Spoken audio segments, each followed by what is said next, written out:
Bonjour à vous, adhérentes et adhérents de la Società Dante Alighieri de Chambéry.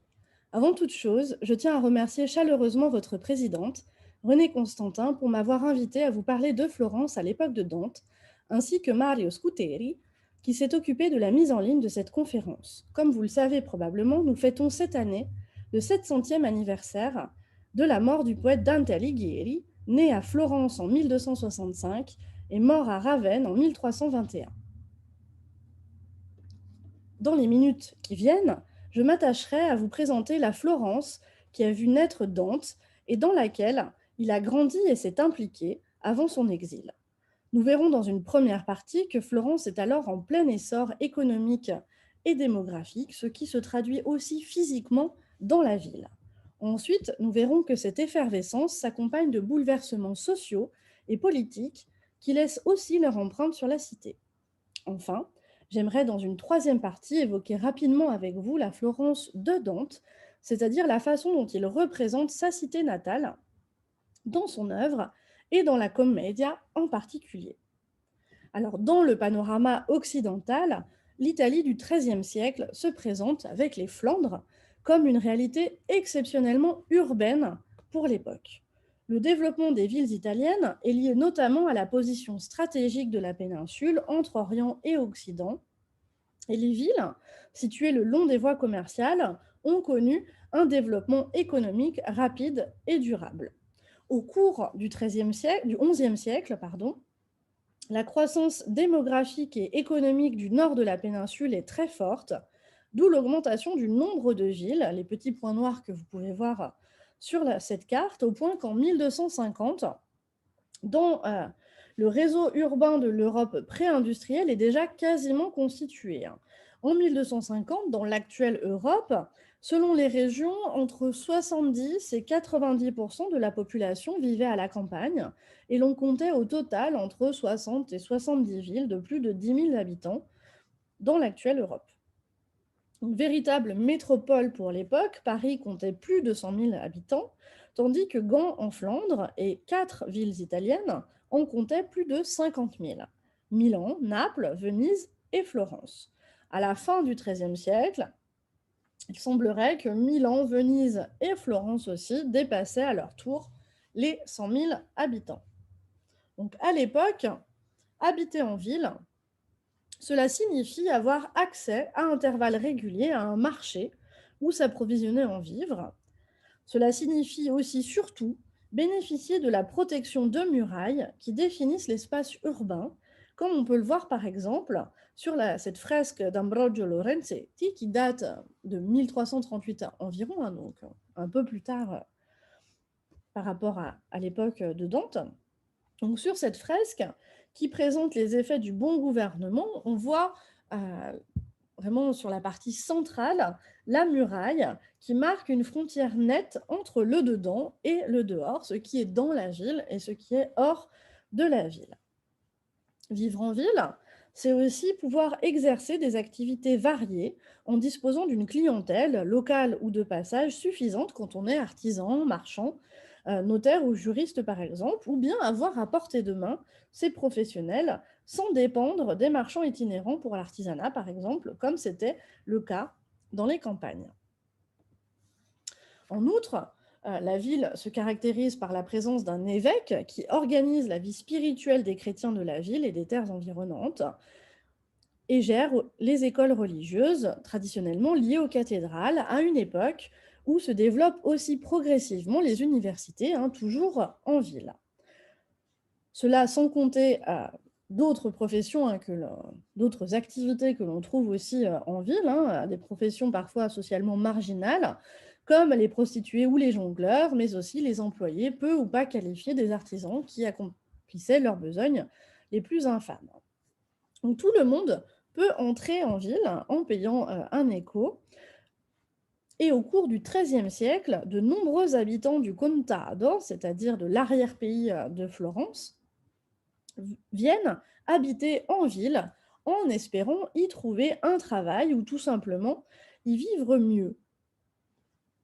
Donc ce phénomène d'immigration massive en provenance du Contado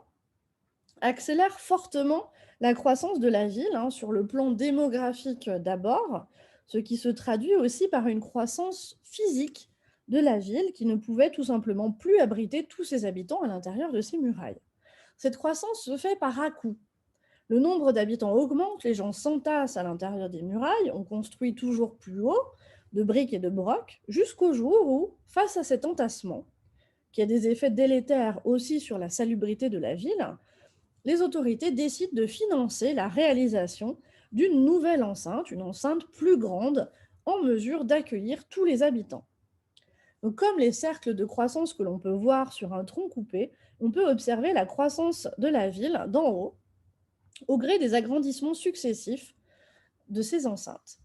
Sur cette image, vous pouvez voir la trace des premières enceintes, hein, qui datent de l'époque romaine et du haut Moyen Âge. En bleu, l'enceinte que Dante appelle la Cerchia Antica, l'enceinte ancienne, une enceinte qui remonte à 1078 et peut accueillir environ 20 000 habitants dans ses 37 hectares. Un siècle plus tard,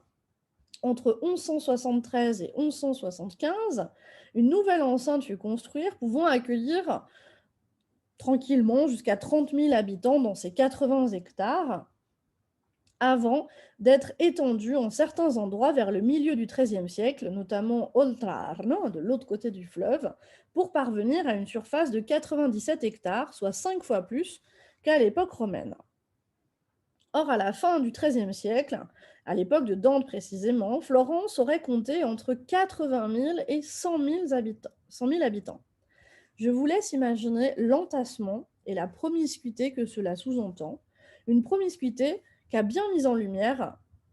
Jacques Rossio dans ses pages consacrées au citadin médiéval. Je le cite: habiter en ville, si l'on est pauvre, c'est tout d'abord occuper à deux ou trois une chambre haute, une tanière aveugle ou un galetas dans une arrière-cour, se loger à la taverne si l'on a quelque argent, disposer d'une ou de deux pièces si l'on est en ménage, mais toujours devoir partager avec d'autres l'usage d'un puits ou d'une cuisine. L'artisan, certes, loge dans sa propre maison, il y a son feu, sa cave et son grenier, mais avec les valets et les apprentis. Il faut donc s'habituer, seule une minorité y échappe, à vivre cerné par des voisins de conditions et de métiers fort divers. Être citadin, c'est aussi, pour 2 habitants sur 3, dépendre du marché totalement ou une partie de l'année. Acheter son pain, son vin, son companage. C'est enfin, pour chacun, subir les inconvénients de l'emmuraillement. Manquer parfois d'eau potable, car les puits sont pollués. Vivre dans l'excrémentiel, parce qu'au long des années difficiles, beaucoup de portes ont été murées, et les ordures qui s'amoncellent entretiennent infections et maladies endémiques. Dans ces espaces de rencontres et de foule, les contagions peuvent être aussi mentales. Des mois et des années durant, à l'occasion d'un siège, d'une guerre ou d'une récurrence pesteuse, la cité se replie sur elle-même, sensible aux rumeurs, aux angoisses, qui se propagent aussi vite que les maladies. Effroi, émotion, atrocité collective procèdent souvent de ce complexe d'enfermement, de cette peur qui saisit la foule, d'ailleurs aussi prompte à exprimer sa joie ou sa douleur à l'annonce d'une paix ou à la mort d'un roi. Condition préalable de toute culture urbaine, apprendre à vivre dans la promiscuité et d'abord affronter des étrangers à ses coutumes et à sa langue. Alors pour pallier cette promiscuité et ses effets délétères sur les habitants de la cité, une nouvelle extension de l'enceinte fortifiée de la ville fut décidée en 1284, donc alors que Dante avait 19 ans. Donc c'est un projet très ambitieux, hein, puisque cette nouvelle enceinte en rouge sur l'image contient 630 hectares, soit plus de 6 fois l'enceinte précédente. Ce chantier colossal ne s'acheva du reste qu'en 1333, donc bien après que Dante ait quitté Florence et ce monde également. Donc ces murailles étaient percées de petites et de grandes portes qui permettaient de défendre et de réglementer l'accès à la ville. Au fur et à mesure qu'on agrandissait la ville, ces portes pouvaient être absorbées dans d'autres constructions, comme on peut le voir par exemple sur l'image en bas à droite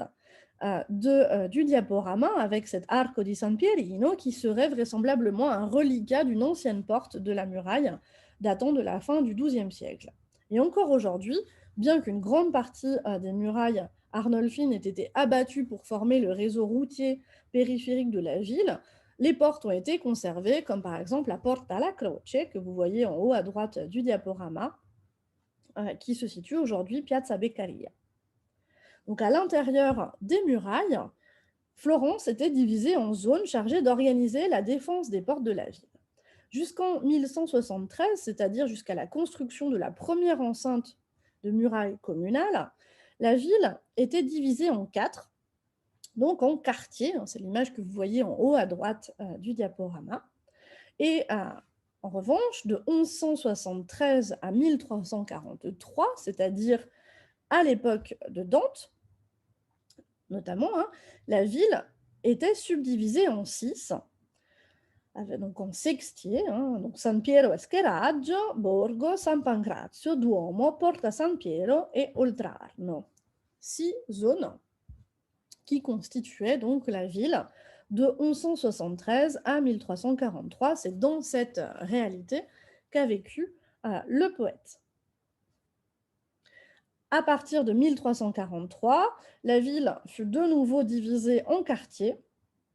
pour tenter de mieux équilibrer aussi le poids démographique, économique et fiscal de ces différentes zones. Donc d'une muraille à l'autre, donc Florence affiche sa croissance, de même qu'elle affiche triomphalement son épanouissement économique en 1252 en décidant de battre monnaie, donnant naissance au florin d'or, où l'on reconnaît Jean-Baptiste, un saint patron de la ville, ainsi que le lys de Florence, il Giglio. Cette nouvelle monnaie reflète le poids économique de la cité dans la région, mais c'est aussi un signe fort politiquement et symboliquement, dans la mesure où battre monnaie était à l'origine une prérogative du pouvoir souverain, tout comme le fait de construire des murailles d'ailleurs. Cette décision traduit donc aussi l'autonomie que la commune de Florence a gagnée au fil des siècles vis-à-vis du pouvoir impérial, bien qu'elle continue à faire partie de la Marche de Toscane et donc du Royaume d'Italie, qui est une composante du Saint-Empire. La première image que je voudrais que vous gardiez en tête de la Florence de l'époque de Dante est donc la suivante. Une ville en pleine croissance, à la fois démographique, économique et physique, une ville qui fourmille littéralement d'habitants et d'activités, à tel point que l'on peut parfois s'y sentir à l'étroit, oppressé, face à l'afflux constant de personnes attirées par la croissance économique de la ville. Mais aussi une ville en chantier pour répondre à ces nouveaux besoins, une ville dont la perpétuelle métamorphose physique reflète la métamorphose de sa société. Depuis le début du XIIIe siècle, en effet, la cité de Dante a connu plusieurs bouleversements sur le plan social et institutionnel. Au moment où Dante naît, la commune de Florence est gouvernée, depuis plusieurs décennies déjà, par un podestat, qui est un officier extérieur à la ville, un officier qui est chargé pendant 1 an de présider les tribunaux et les conseils de la ville et aussi de mener l'armée citadine. Donc, les conseils de la ville réunissent un nombre de citoyens variable, et ce nombre va croissant à Florence, mais pas seulement, dans l'ensemble des communes italiennes, c'est une tendance globale. Le principe de ces conseils est de représenter les différentes subdivisions administratives de la ville, mais aussi les différents groupes sociaux qui composent le paysage de la cité. En effet, tous les citadins ne se ressemblent pas, loin de là. Alors d'un côté, nous avons donc les milites, ceux que les Florentins appellent les grandi, c'est-à-dire des gens issus de lignages nobles et puissants qui combattent à cheval dans l'armée et bénéficient à ce titre de certains privilèges, notamment fiscaux. Ces lignages ont une identité forte et revendiquée, un ancêtre commun, un nom de famille, un emblème souvent, et cette identité se traduit aussi physiquement dans la ville, car ces familles ont tendance à regrouper leurs habitations dans une zone précise, autour d'une même cour, et à afficher leur ancrage dans la cité par la construction d'une tour qui sert à la défense et à l'habitation, en plus d'être un élément architectural fortement symbolique. Sur la première image au centre, vous pouvez par exemple voir un bloc d'habitation ayant appartenu aux Donati, avec 2 tours, dites de Corso Donati, du nom d'un des principaux représentants de ce puissant lignage qui fut au cœur des luttes de factions de l'époque de Dante, avec les Cerchi, dont vous voyez la tour Sur l'image en haut à droite, une tour aujourd'hui absorbée dans un palais de plus grande dimension, mais qu'on continue voilà, comme ça à voir quand on passe devant. Donc ces tours pouvaient faire jusqu'à 76 mètres de haut, avant qu'une loi de 1258 réduise leur taille maximale à 29 mètres. Alors s'il en reste un certain nombre disséminés dans Florence, euh, il faut savoir que cette réalité architecturale communale n'est pas du tout propre à la cité d'Ulysse. On la trouve aussi, par exemple, à Bologne ou encore à San Gimignano. Donc, plus généralement, si vous avez bientôt la chance de vous rendre à Florence, sachez que les noms des rues de Florence conservent, elles aussi, la mémoire de l'ancrage citadin des puissants lignages du Moyen-Âge. La Via dei Tosinghi, par exemple, fait référence au puissant lignage des Della Torsa, dont les demeures étaient concentrées à cet endroit-là. La demeure des Alighieri était située dans la partie la plus ancienne de la ville, le long de la portion est de la Cerchia Antica, l'enceinte de 1078, qui faisait partie, à l'époque de Dante, du sextier de Porta San Piero, mais non loin de la limite avec le sextier de San Pier Scheraggio. Cette demeure a été restaurée et est aujourd'hui devenue un musée à la gloire du poète que l'on peut visiter. Donc la famille Alighieri faisait donc partie des familles installées de longue date dans la ville, même si elles n'appartiennent pas, d'après en tout cas les listes que nous avons, au lignage Magna proprement dit, ce que confirme aussi du reste le fait que Dante ait combattu à pied pour sa commune et non à cheval. Donc la rivalité était naturellement forte entre ces lignages de grandi, des lignages qui se disputaient influence et ressources, mais c'est dans les années 1230-1240 que ces rivalités vont se cristalliser véritablement à l'occasion du conflit opposant l'empereur Frédéric II Hohenstaufen à la papauté. Étaient appelés gibelins ceux qui soutenaient l'empereur, et guelfes ceux qui s'opposaient à lui et trouvaient en la papauté un allié privilégié. Cependant, la mort de Frédéric II en 1250 entraîna la désorganisation de la faction gibeline et un relâchement très net du contrôle impérial sur la Toscane, ce qui ouvrit une brèche dans laquelle s'engouffra un autre acteur politique citadin qu'on appelle le popolo. Alors, si popolo veut dire littéralement peuple, ce terme ne désigne pas le petit peuple, ni la population de Florence en général, mais un groupe de citoyens de plein droit de la commune, qui, contrairement aux milites qui combattaient à cheval, combattaient à pied, en compagnie armée organisée en fonction du lieu de résidence dans la cité. Donc ce groupe n'est pas homogène lui non plus, dans la mesure où il regroupe les citoyens sur la base du voisinage, mais aussi d'autres associations comme les corporations de métiers qu'on appelle à Florence les arti, des corporations qui étaient plus ou moins prestigieuses et plus ou moins bien organisées pour voir leurs intérêts représentés dans les instances de gouvernement de la cité. Donc ce qui fait l'unité de la structure politique qu'on appelle popolo, politique et sociale, c'est avant tout son programme fondé sur son antagonisme avec les grandi. Donc les membres du popolo veulent être représentés en tant que tels dans les conseils communaux. Ils veulent voir les privilèges des grandi réduits ou abolis, et donc une meilleure répartition de l'impôt. Et ils veulent voir aussi juguler la violence endémique des grandi, une violence qui serait liée à une culture de l'honneur qui accorde une place de choix aux vendette. Donc le popolo obtient en 1250 la création de plusieurs magistratures où ses intérêts vont pouvoir être davantage représentés. Le capitaine du popolo, qui vient flanquer le podesta, traditionnellement noble, d'une part, pour défendre le popolo, aussi sur le plan judiciaire, les anziani ensuite, et enfin un grand conseil de 400 citoyens. Donc une partie de l'actuel palais du Bargello de Florence date de cette époque, et cet édifice abritait le capitaine du popolo, puis également le podesta et le conseil des anziani. Donc sur les murs, vous pouvez voir les armoiries de nombreux officiers qui se sont succédés à ces postes de capitaine ou de podesta au fil des décennies, car la coutume voulait que ces officiers puissent laisser à l'issue de leur mandat une trace de leur passage dans la ville. Donc, le régime que les historiens appellent primo popolo dura 10 ans et représente donc un souvenir encore assez frais durant la jeunesse de Dante. C'est du reste pendant le primo popolo que le florin d'or a vu le jour, mais aussi que les tensions, au moins autant économiques que politiques, se sont cristallisées entre Florence et sa rivale toscane, Sienne, qui était traditionnellement philo-impériale. Donc la campagne militaire contre Sienne se solda par une défaite cuisante, car inattendue de Florence, lors de la bataille de Montaperti, évoquée de façon marquante au chant 32 de l'Enfer. Cette défaite mit fin au régime du Primo Popolo et remit sur le devant de la scène pendant 6 ans la faction gibelline.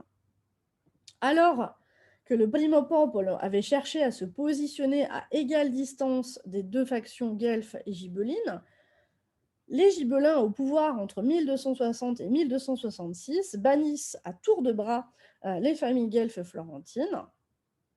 Mais il n'y a, attention, pas que des grandi dans les rangs des Gibelins au pouvoir, il y a désormais aussi des membres du Popolo, nouvelle configuration qui traduit aussi l'évolution incessante des équilibres sociopolitiques à l'intérieur de Florence. Les Guelfes n'ont cependant pas dit leur dernier mot.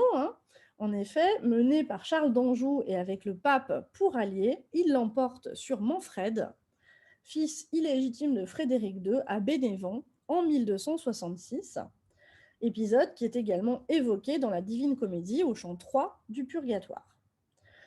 Cela renverse les équilibres dans la péninsule, ce qui aboutit, après quelques mois, marqués par des tractations et des pressions diverses, à la fin de la domination des Gibelins sur Florence. De 1267 à 1280, ce sont donc les Guelfes qui dominent cette fois, avec les représailles anti-gibelines que cela implique, mais aussi quelques nouveautés institutionnelles. En effet, chaque régime modifie l'organisation communale, ajoutant ou abolissant des offices et des conseils pour représenter au mieux les intérêts du groupe alors dominant. Et c'est dans cette atmosphère que s'est déroulée l'enfance de Dante, qui est né, rappelons-le, en 1265. Au fil des années, le Popolo regagne cependant du terrain sur les Grandi et leurs alliés parmi les grands marchands, à la faveur notamment de conflits internes à l'élite citadine. Donc, au gré de plusieurs ajustements institutionnels, s'ouvre la période que les historiens appellent parfois Secondo Popolo, qui dure de 1282 à 1295 environ, et qui correspond donc à la jeunesse de Dante, qui avait 30 ans en 1295. En 1282, une nouvelle magistrature, les prieurs des arts, est créée, une magistrature qui devient le sommet de l'exécutif florentin et est entourée de conseils de taille variable, de 36 à 300 membres. Cette magistrature est un emblème de la République florentine, puisqu'elle durera jusqu'à sa chute définitive en 1530, mais son histoire, au début surtout, est marquée par des tâtonnements sur les modalités de recrutement des prieurs, instabilité institutionnelle que l'on peut interpréter comme un signe de vitalité du régime républicain, ou bien, comme le fera plutôt Dante, clairement, comme le symptôme d'un mal plus profond. Pendant le Secondo Popolo, la politique expansionniste de Florence reprend, aux dépens de petits centres urbains voisins surtout. C'est ainsi que le jeune Dante, d'ailleurs, se retrouve à combattre à Campaldino, à pied, contre les Gibelins arétins. Le Secondo Popolo marque aussi la cité de son empreinte en décidant d'élargir la place située devant le baptistère Saint-Jean, que vous voyez sur l'image, baptistère dont les incrustations en marbre viennent d'être terminées en 1289. Je précise que les célèbres portes en bronze ne sont pas encore achevées à cette date, elles datent des années 1330. En 1294, on prend aussi la décision de construire le Palazzo Vecchio, chantier qui commencera effectivement en 1299 pour se terminer en 1314, tandis qu'en 1296 commence la rénovation de la cathédrale Sainte Réparate, qui deviendra la cathédrale Santa Maria del Fiore, inaugurée en 1436 et plus connue sous le nom de Duomo. Donc une période vraiment aussi d'importante de construction, de chantier divers. Donc sur le plan de la politique intérieure, le Secondo Popolo met en œuvre son programme en élaborant un système de mesures judiciaires afin de contrôler la violence des grandi, ce qui passe par l'établissement de listes, par un système aussi de caution, jusqu'à la promulgation en 1293 des ordonnances de justice, une série de décrets qui interdit aux membres des lignages dits mania, les lignages recensés sur ces listes, leur interdit l'accès à certaines charges politiques et prévoit aussi un système de peine judiciaire ad hoc, tout en instaurant également un nouvel officier, le gonfalonier de justice, qui est placé à la tête du Conseil des prieurs des arts et est chargé de garantir l'application des ordonnances de justice. En 1295, celles-ci sont allégées, notamment au niveau des conditions qui permettent de s'inscrire aux corporations de métier, ce qui était une des conditions aussi pour rentrer dans le cursus honorum de Florence. Mais ces ordonnances resteront en vigueur, de même que le gonfalonier de justice, pendant plus d'un siècle. C'est donc dans ce contexte que Dante commence sa vie politique en 1295 en s'inscrivant à l'Arte dei Medici e dei Speziali en vertu d'études qu'il a faites notamment dans les écoles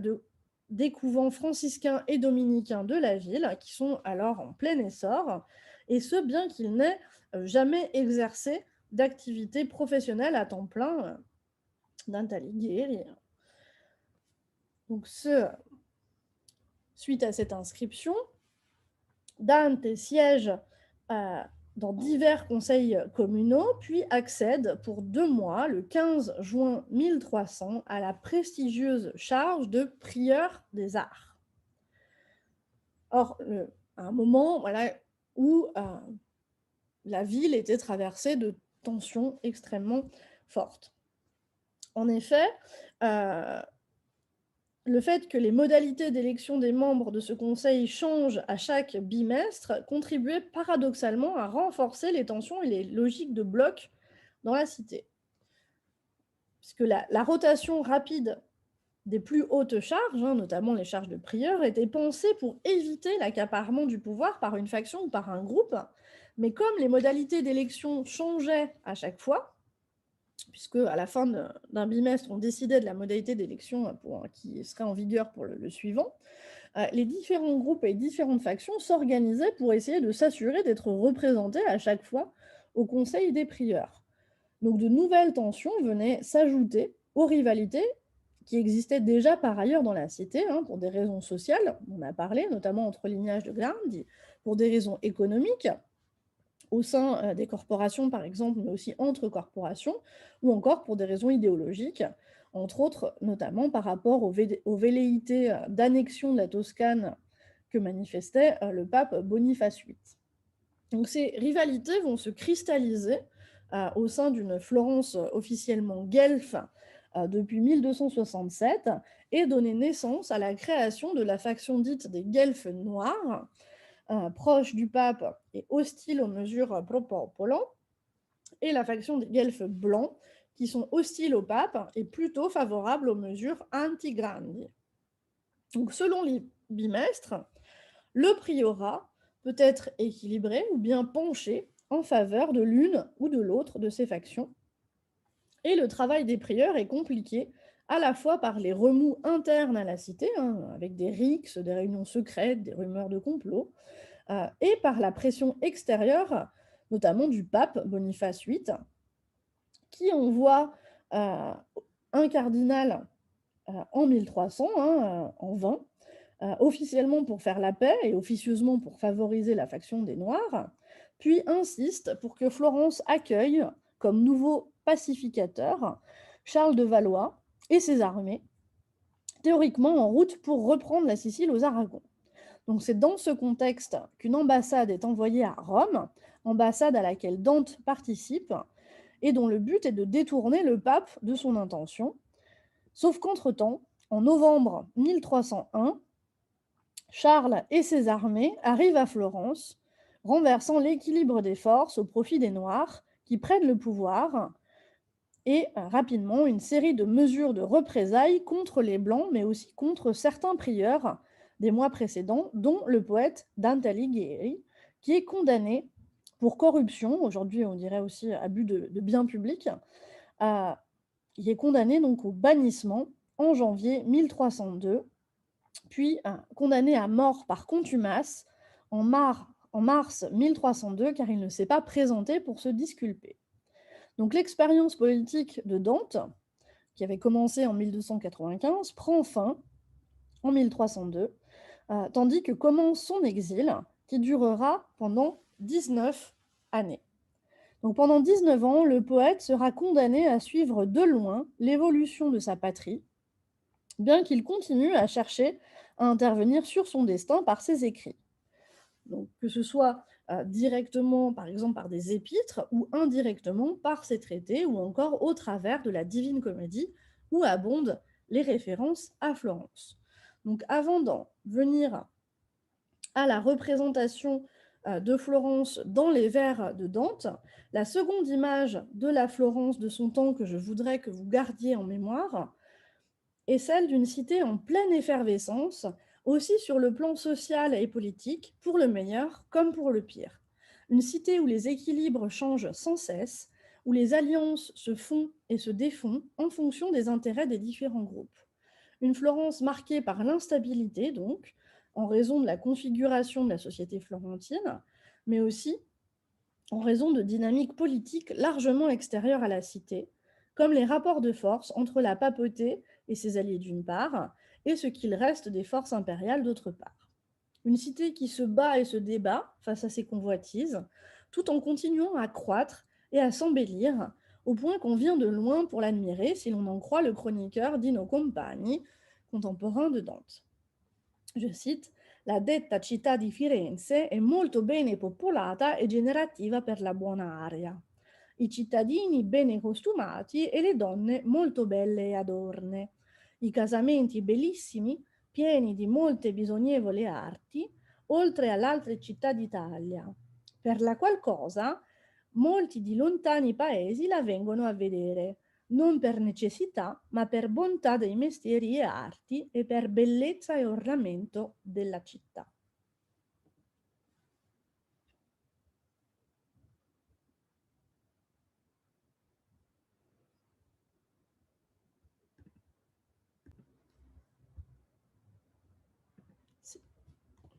Si l'on en croit Dante, au contraire, Florence serait plutôt en pleine déchéance.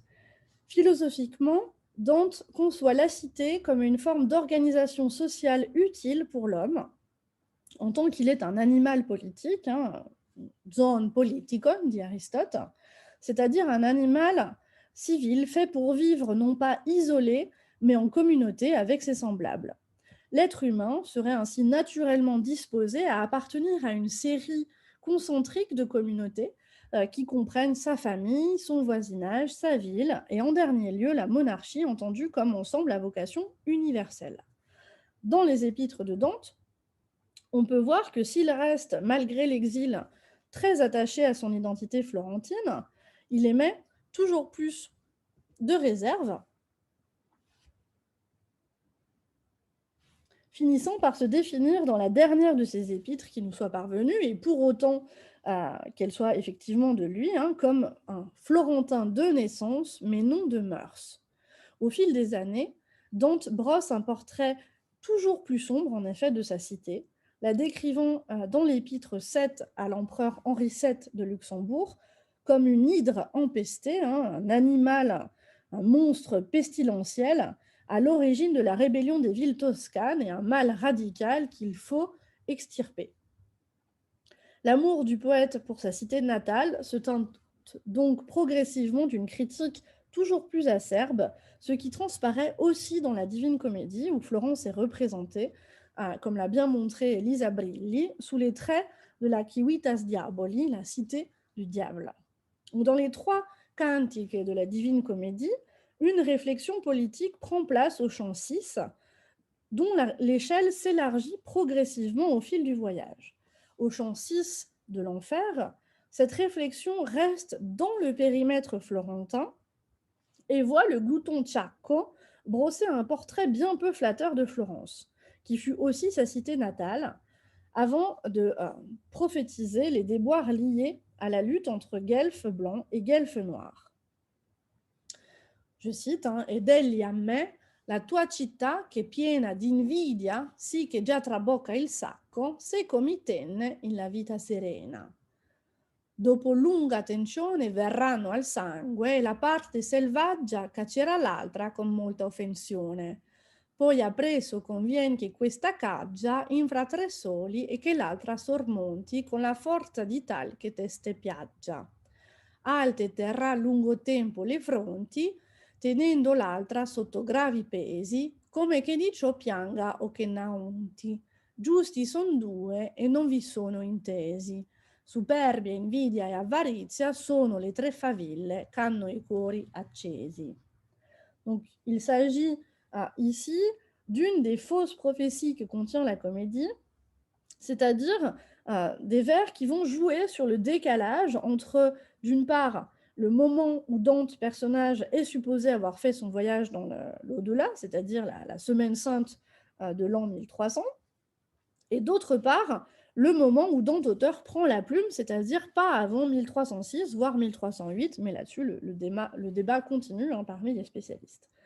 Donc ce décalage permet au poète de raconter des faits déjà advenus en les présentant comme des prophéties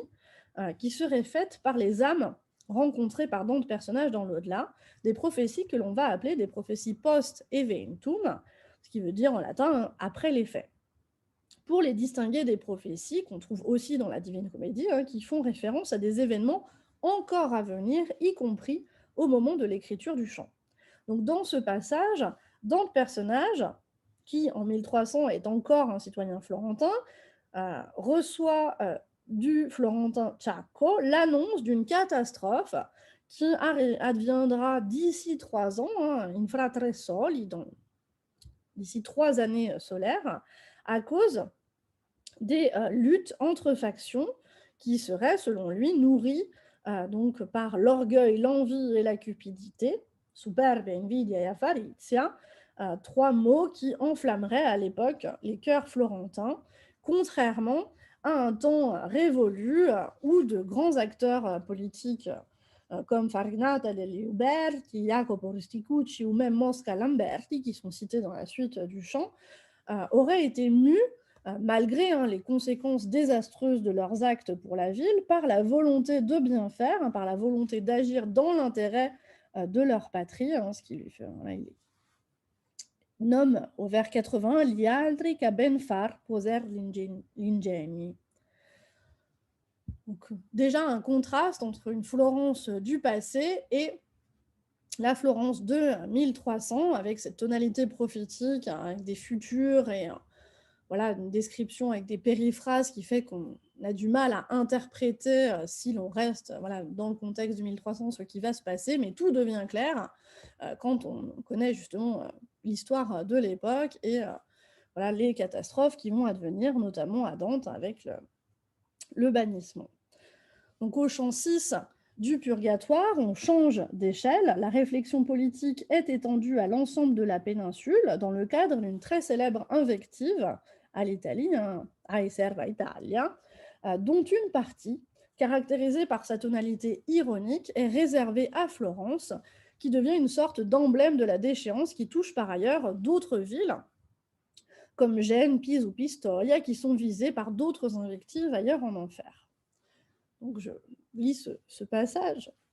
Donc, che le città d'Italia tutte piene son di tiranni e un marcel diventa ogni villan che parteggiando viene.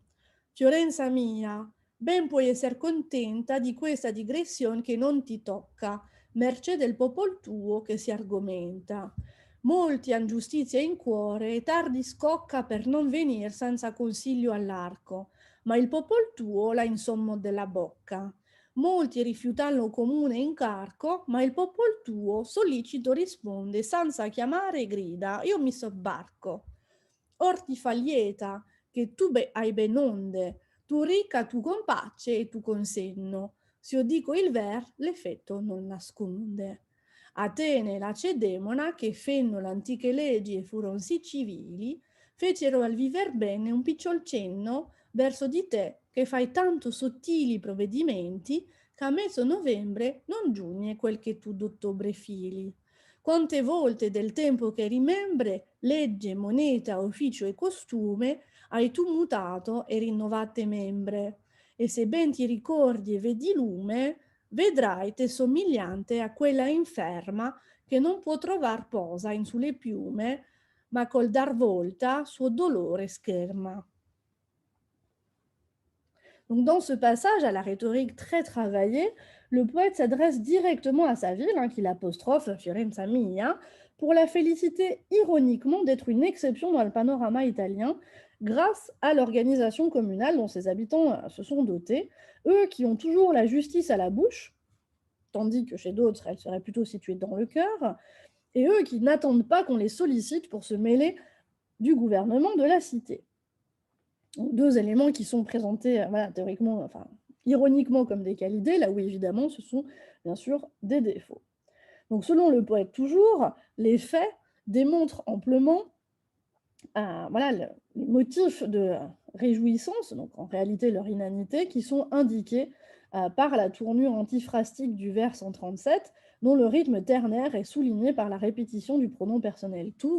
tu rica, tu compace, tu consenno. On voit bien à quel point à l'époque Florence est en paix, évidemment. Ce qui démontre à quel point son organisation serait bonne. De manière toujours profondément ironique, Florence est présentée comme une république encore plus raffinée qu'Athènes et Sparte, donc deux républiques antiques, donc la comparaison toujours avec un passé lointain, révolu. Donc là, elle est plus raffinée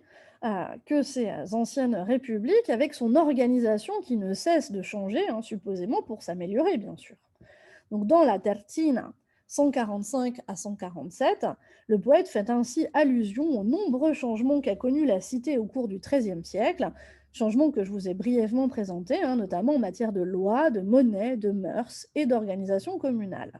Donc en conclusion de ce portrait ironique, Dante invite sa cité à se regarder en face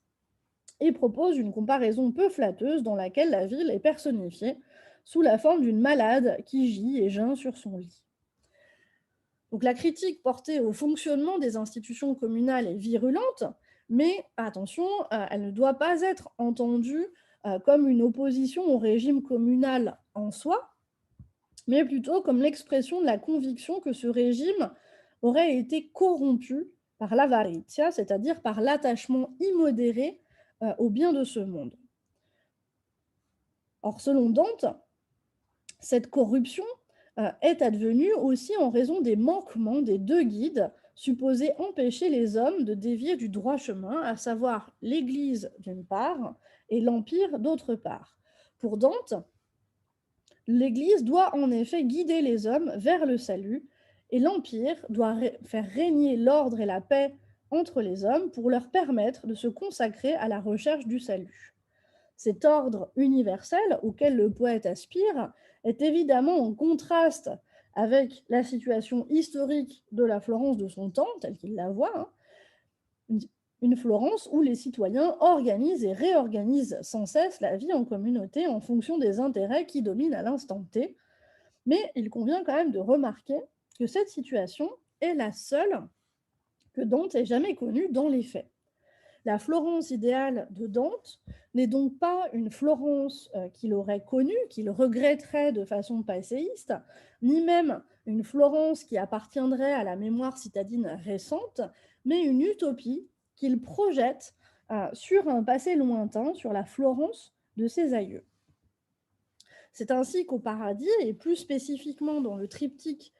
formé par les chants 15 à 17 du paradis,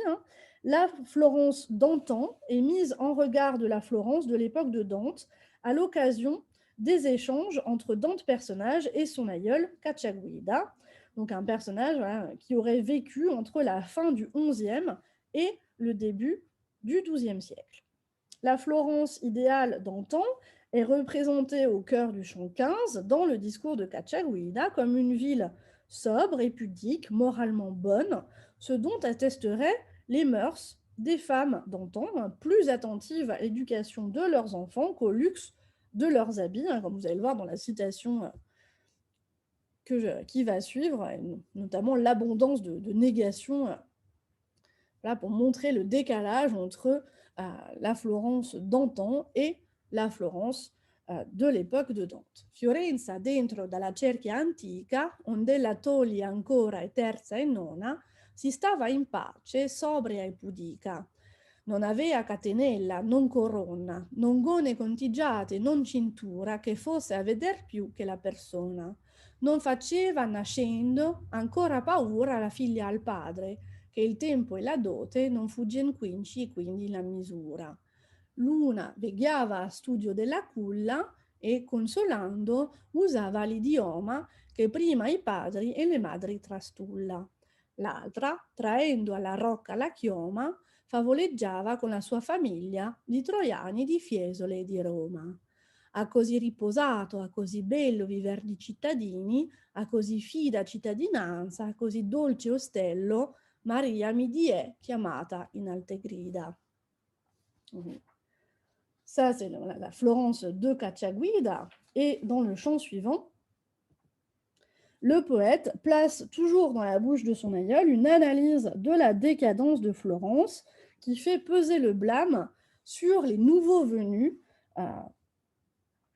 assoiffés de profit, arrivés en masse de l'arrière-pays et qui auraient corrompu la société communale d'antan et transformé la ville en esclave du profit. Donc, je cite, tutti color che a quel tempo era ivi da poter arme tra Marte il Battista erano il quinto di quei cor son vivi. Donc là, il fait référence à vraiment aussi l'augmentation démographique de Florence, cette population qui a quintuplé. Ma la cittadinanza, che ormista di campi, di Certaldo e di Fegine, pur avediesi nell'ultimo artista. Donc une référence à la Florence d'antan qui serait homogène du point de vue des origines de ses habitants, y compris le moindre artisan. Voilà, faisait partie de cet ensemble homogène. Oh, quanto fora meglio esser vicine quelle genti che io dico, e al Galluzzo e a Trespiano aver vostro confine, che averle dentro e sostener lo puzzo del villan d'Aguglion di quel d'Assigna che già per barattare all'occhio aguzzo. Se la gente che al mondo più traligna non fosse stata a Cesare Noverca, ma come madre a suo figlio benigna, tal fatto è fiorentino e cambia in merca che si sarebbe volto a Semifonti laddove andava l'avolo alla cerca. Sempre la confusione delle persone principio fu del mal della cittade, come del vostro il cibo che s'appone. Donc, comme on le voit à partir du passage de l'hypothétique c'est la gente che al mondo più traligna, le poète blâme aussi, là encore, l'Église, qui est désignée superlativement par la périphrase du vers 58 comme l'engeance la plus dévoyée du monde. Voilà, l'Église aurait dû empêcher cela, mais au lieu de soutenir l'empereur, l'Église lui fait obstacle quand elle ne marche pas carrément sur ses plates-bandes par ses prétentions territoriales et en matière de pouvoir temporel. Toutefois,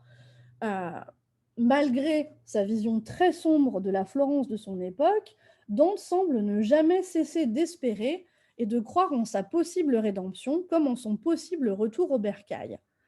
Dans le chant 17 du Paradis, en effet, le thème de la condamnation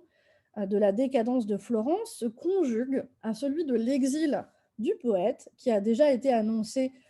dans les chants précédents par une série de prophéties post-eventum au cours de son parcours, et un thème qui vient se nouer donc à celui de la condamnation de la décadence de Florence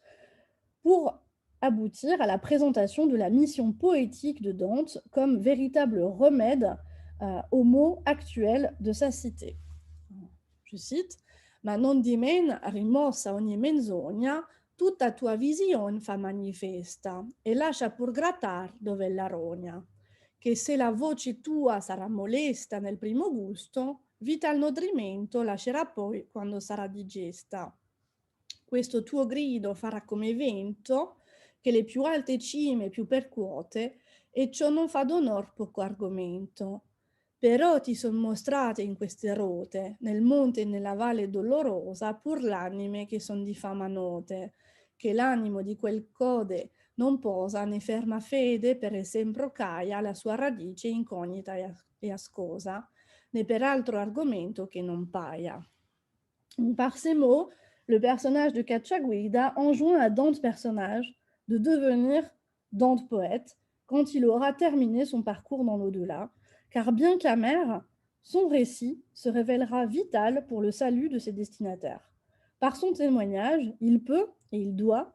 œuvrer à la rédemption de la Florence de son temps, l'aider à retrouver elle aussi le droit chemin et ses valeurs d'antan. Et ce faisant, peut-être